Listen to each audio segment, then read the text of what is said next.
Now today's new lesson is auxiliary verbs. As far as auxiliary verb is concerned, it is also a very important topic, especially included in the previous topic of verb. We divided verb into two kinds.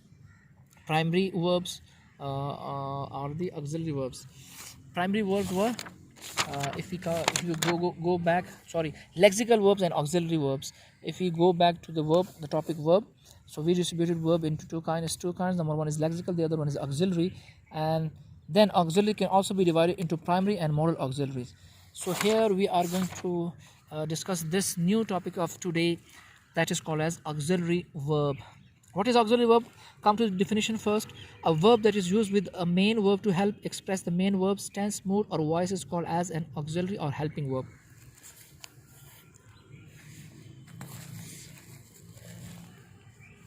एक verb जिसको इस्तेमाल किया जा सकता है या जिसको हम इस्तेमाल करते हैं मेन वर्ब के साथ, किस लिए इस्तेमाल कर सकते हैं, यहाँ से इसका फंक्शन शुरू होता है. ठीक है, किसके लिए इस्तेमाल होता है ये? To help express the main verbs tense, mood और voice is called as an auxiliary और हेल्पिंग वर्ब. सवाल यह है कि जब जुमले के अंदर मेन वर्ब है, लेक्सिकल वर्ब है, मेन वर्ब है, तो हमें ऑक्सिलरी की क्या ज़रूरत है उसको इस्तेमाल करने की?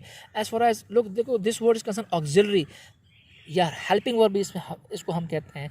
तो ज़ाहिर बात है, नाम से ही पता चलता है कि वर्ब जो मदद करता है, क्योंकि ये मदद कर रहा है. अब मदद किसकी करता है? याद रखिएगा, ये मदद करता है मेन वर्ब की. जैसे बादशाह के साथ वज़ीर होता है ना, बादशाह होता है, लेकिन वज़ीर उसके होते हैं, उसकी मदद करते हैं, उसको मशवरा देते हैं, उसको हेल्प आउट करते हैं. समझ आ रही है? फंक्शंस करने में. सो बिल्कुल ये भी वज़ीरों की तरह है कि एक वज़ीर है जो अपने बादशाह वर्ब, मेन वर्ब या लेक्सिकल वर्ब की मदद करता है. किस चीज़ में मदद करता है? वो यहाँ पर है. किस चीज़ में? Express the main verbs tense. नंबर एक, मेन वर्ब के टेंस को साफ करता है, वाज़ेह करता है. एक कन्फ्यूजन है थोड़ी सी मेन वर्ब के अंदर कि मेन वर्ब जो इस्तेमाल हुआ है उसमें हमें टेंस का सही पता नहीं लग रहा, क्योंकि एक ही जैसे वर्ब आ रहे हैं. हमें ये पता नहीं लग रहा कि ये मेन वर्ब जैसे first form of the verb है. अगर आप देखेंगे प्रेजेंट के अंदर, प्रेजेंट टेंस के अंदर हमेशा first form of the verb लगती है. जब first form of the verb लगती है तो हमें ये नहीं मालूम होता कि ये प्रेजेंट इंडेफिनिट है या प्रेजेंट कंटिन्यूस है या प्रेजेंट क्या है, परफेक्ट है या प्रेजेंट परफेक्ट कंटिन्यूस है. तो हम वहाँ पर एक इजाफी वर्ब लगाते हैं जो मेन वर्ब के अंदर, जो टेंस के अंदर पाया जाने वाला इबहाम है उसको दूर करता है. कि मेन वर्ब के अंदर, लेक्सिकल वर्ब के अंदर जो टेंस का इबहाम है कि कौन सा टेंस इस्तेमाल हुआ है, उस इबहाम को ये क्लियर करता है, साफ़ करता है, दूर करता है और मुख्तलिफ टेंसेस के अंदर फ़र्क को वाज़ेह कर देता है. तो ये हेल्प आउट करता है असल में किसको? मेन वर्ब को. किसके लिए? सबसे पहले मेन वर्ब के टेंस के लिए इस्तेमाल होता है, उसको क्लियर करने के लिए, वाज़ेह करने के लिए, बतलाने के लिए. नंबर दो, मूड को वाज़ेह करता है.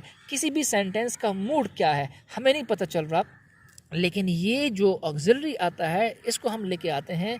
ये इसलिए लेके आते हैं ताकि किसी भी जुमले का ऑक्सिलरी उसका मूड पता चल जाए. मूड क्या होता है? 3 किस्म के मूड है, हमने शायद पढ़े नहीं है, लेकिन मुख्तसर सा आप याद कर लें कि जुमले के 3 मूड हैं. 3 kinds of sentences mood of a sentence. Mood of a sentence कितने हैं? 3 हैं. नंबर 1 है इंडिकेटिव मूड, नंबर 2 दूसरा है इम्पेरेटिव मूड और तीसरा है सब्जंक्टिव मूड. सो जो इंडिकेटिव मूड है वो क्या है? जो इंडिकेट करता है किसी चीज़ के मुतालिक, किसी फैक्ट के मुतालिक बयान करता है. She is a nice girl, I have found a mobile yesterday. समझ आ रही कि नहीं? I am going to school और कॉलेज टुमारो. सो ये एक फैक्ट की तरफ बयान कर रहा है, एक फैक्चुअल चीज़ को, एक स्टेटमेंट को बयान कर रहा है, स्टेटमेंट कह रहा है. तो ये एक, फॉर एग्जांपल, ये कोई क्वेश्चन करता है, do you have books, have you got my keys, no. तो ये क्वेश्चंस अगर पूछी जाए, जो क्वेश्चन फॉर्म के अंदर, इंट्रोगेटिव फॉर्म के अंदर कोई चीज़ पूछी जाए, ये उसको भी शामिल होता है. और इस तरीके से जो कंडीशनल सेंटेंसेस होते हैं उसको भी, if you come I will come as well, if you eat I will eat as well, if you don't eat I won't eat either. So if you के साथ भी जो कंडीशनल सेंटेंसेस होते हैं उसके साथ भी ये इस्तेमाल होता है. तो ये सब इंडिकेटिव हैं, जो जहाँ पर इंडिकेट करते हैं, यानी या तो किसी सवाल को इंट्रोगेटिव सेंस को वो बतला रहा होता है, या किसी फैक्ट को बता रहा होता है, या किसी भी तरह की शर्त के बारे में बतला रहा होता है इफ़ के साथ जो भी सेंटेंस आता है। दूसरा है इम्पेरेटिव मूड। इम्पेरेटिव मूड होता है जिसमें क्या होता है, कमांड होती है, या तो गो देयर, सिट देयर, और eat this, read this, open the door, shut the door for example, या उसके अंदर कोई प्रेयर होती है, हाँ, have mercy on me, be good with me. समझ आ रही कि नहीं आ रही? सो एक मर्सी होती है फॉर एग्जांपल, प्रेयर होती है, और इस तरीके से या नेगेटिव कमांड होती है, don't sit here, don't forget me, don't write here. ये सारे इम्पेरेटिव के अंदर इम्पेरेटिव मूड होता है कि जुमले का अंदाज़ हाकिमाना है, तहक्कुमाना है, अरे बस समझ, या दुआया है, समझ आ रही, या विश है, I wish, I wish I knew you, I wish I got the point. तीसरा है सब्जेक्टिव मोड। सब्जेक्टिव मोड ज़्यादातर इस्तेमाल नहीं होता है इंग्लिश के अंदर, लेकिन फिर भी हम इसको इस्तेमाल करते हैं। फॉर एग्ज़ाम्पल हम इस्तेमाल करते हैं जैसे it was my opinion that he may be selected for the set post.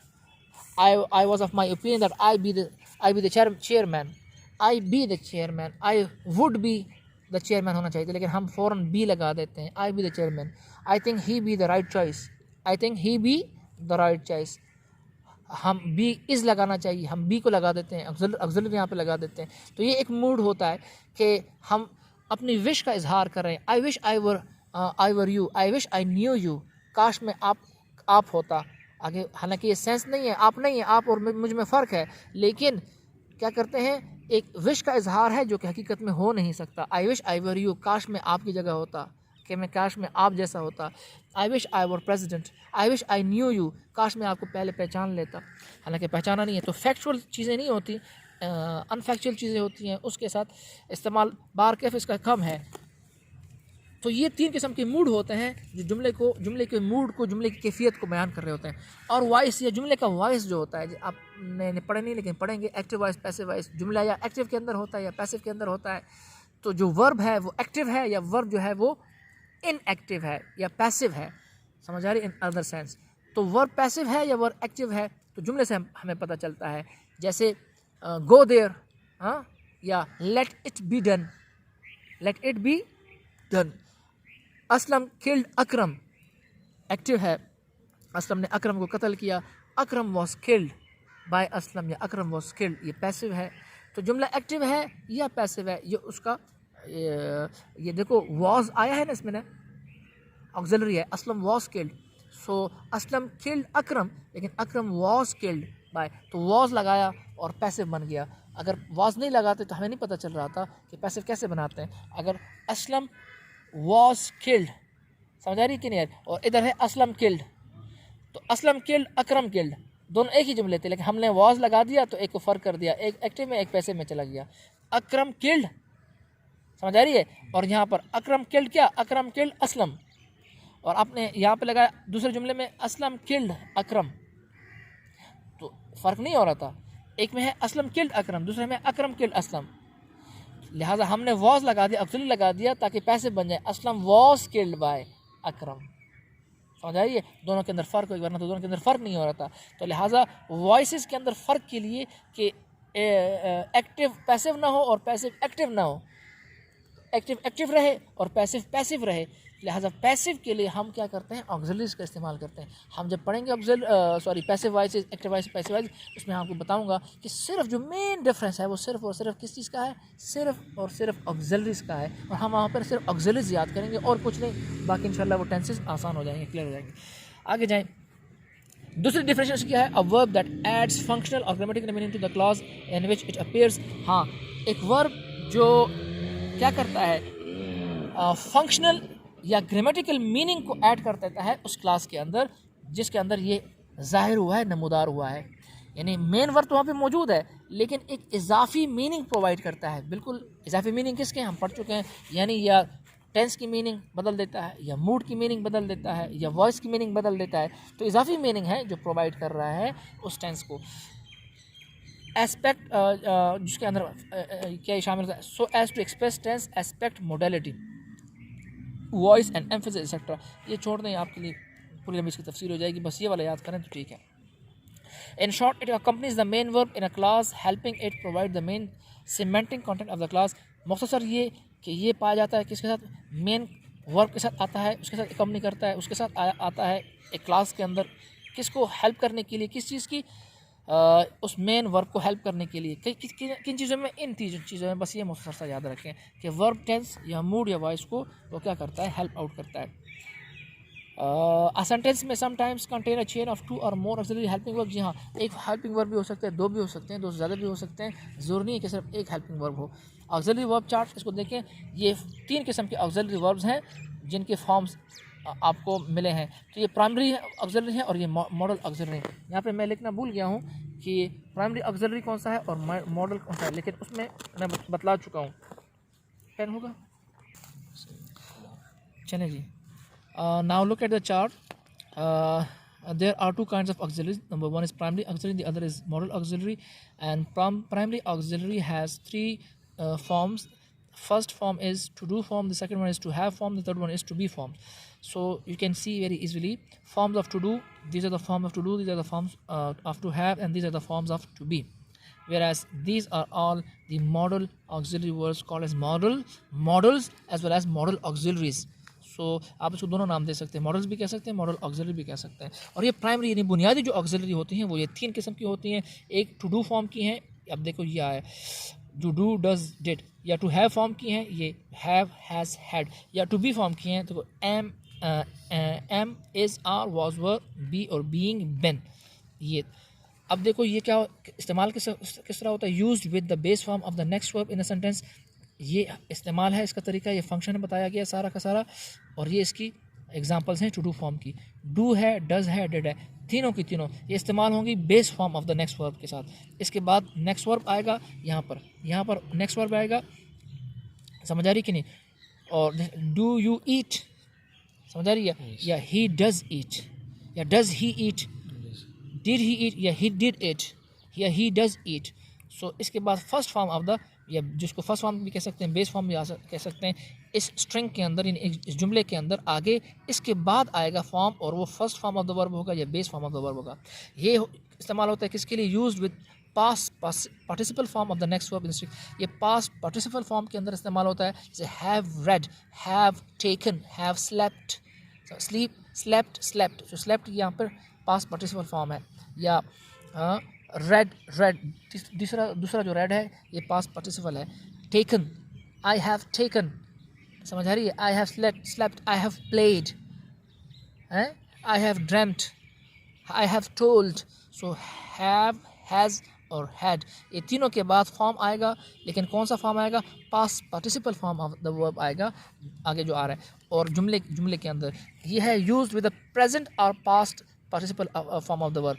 ये दोनों जो है, ये सब जो हैं, ये किसके साथ इस्तेमाल हो सकते हैं, 2 के साथ इसका इस्तेमाल हो सकता है। नंबर 1 प्रेजेंट पार्टिसिपल के अंदर ING के साथ, उसको हम प्रेजेंट पार्टिसिपल कहते हैं। जैसे I am playing, playing, I am dreaming, I am sleeping, playing, dreaming, ये सारा प्रेजेंट पार्टिसिपल है। या पास्ट पार्टिसिपल जो यहाँ पर इस्तेमाल हुआ है उसके साथ भी आ सकता है। देखो आई एम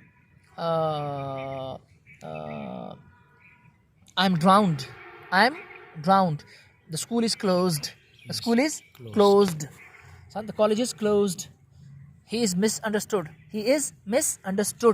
देखो तो ये पास्ट पार्टिसिपल है।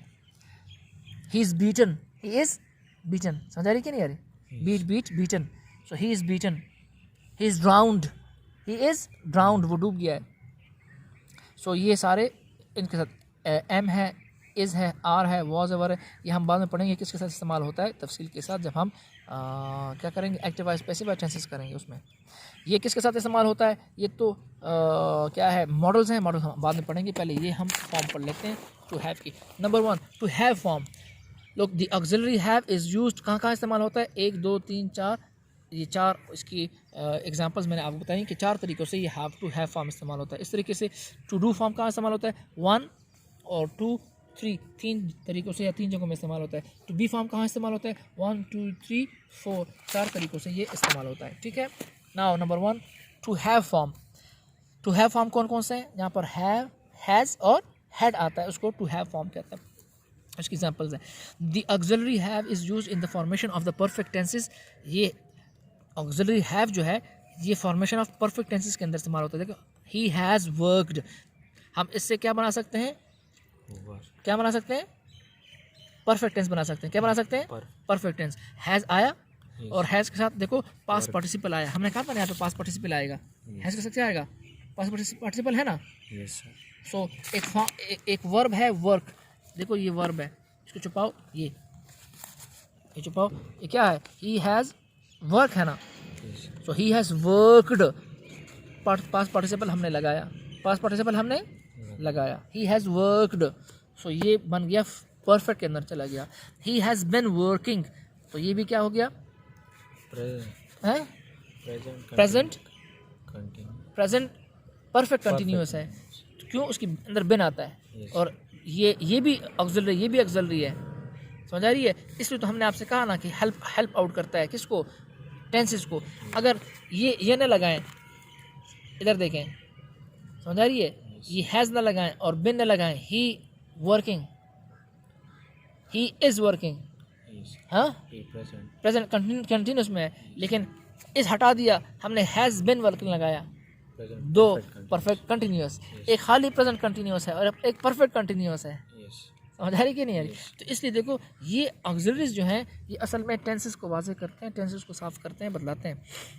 Used with infinitive to show obligation, infinitive के साथ इस्तेमाल होता है किस चीज़ को साबित बतलाने के लिए, ऑब्लिगेशन को, फ़र्ज़ को, एक चीज़ फ़र्ज़ है आप पर, ज़रूरी है, एक चीज़ कितनी ज़रूरी है, फ़र्ज़ है, इसको बतलाने के लिए ये इस्तेमाल होता है। किसके साथ इस्तेमाल होता है, इन्फिनेटिव। इन्फिनेटिव किसे कहते हैं, जब टू के साथ आप first form of the verb इस्तेमाल करते हैं उसको इन्फिनेटिव कहते हैं। जैसे to be, to drive, to go, to sleep, to write, समझ आ रही है, टू टेक, टू रीड, समझ आ रही है, टू पुट, तो ये सारा इन्फिनेटिव है। टू और आगे plus first form of the verb.